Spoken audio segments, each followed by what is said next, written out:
Tan Malaka adalah sosok revolusioner yang perannya begitu besar namun sering terlupakan dalam sejarah perjuangan Indonesia.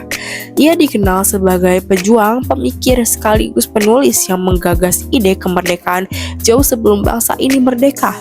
Lahir di Pandan Gadang, Sumatera Barat pada 2 Juni 1897 dengan nama asli Ibrahim Datuk Tan Malaka. Ia tumbuh dalam lingkungan yang menjunjung tinggi pendidikan dan kebebasan berpikir. Kecerdasannya membawanya menempuh pendidikan hingga Belanda, tempat ia mengenal paham sosialisme dan nasionalisme yang kemudian membentuk dasar pemikirannya tentang kemerdekaan dan keadilan sosial bagi rakyat Indonesia. Sekembalinya ke tanah air, Tan Malaka aktif dalam berbagai gerakan perlawanan terhadap penjajahan Belanda.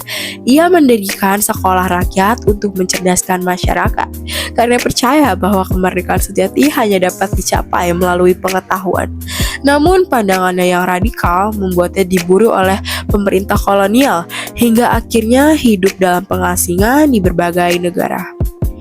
Di masa pengasingan itu, Tan Malaka menulis karya fenomenal berjudul Narde Republik Indonesia atau Menuju Republik Indonesia pada tahun 1925.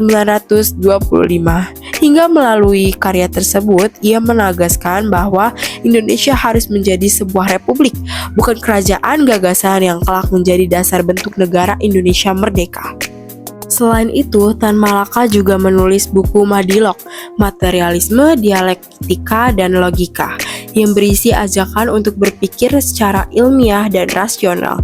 Ia menentang kepercayaan buta serta takhayul yang menurutnya menghambat kemajuan bangsa. Bagi Tan Malaka, perjuangan tidak hanya dilakukan di medan perang, tapi juga melalui pendidikan dan kesadaran berpikir. Pemikiran-pemikirannya yang kritis menjadikan salah satu intelektual terbesar yang pernah dimiliki Indonesia. Namun sayangnya, perjuangan dan pengorbanannya tidak selalu diakui. Pada tahun 1949, di Kediri, Jawa Timur, Tan Malaka ditangkap dan dieksekusi tanpa pengadilan, menutup kisah hidup seorang pejuang yang tak gentar menghadapi kekuasaan. Baru pada tahun 1963, pemerintah Indonesia secara resmi menetapkan Tan Malaka sebagai pahlawan nasional. Pengakuannya itu menjadi bentuk penghormatan atas jasa dan pemikirannya yang begitu mendalam bagi bangsa.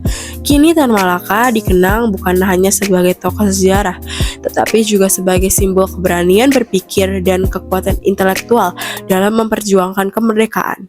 Ia membuktikan bahwa kemerdekaan sejati tidak hanya diperoleh lewat senjata, tetapi juga lewat pena, ide, dan logika. Dengan warisan pemikirannya yang abadi, Tan Malaka pantas disebut sebagai Sang Bapak Republik Indonesia, pejuang yang menyalakan api kemerdekaan lewat kekuatan pikiran.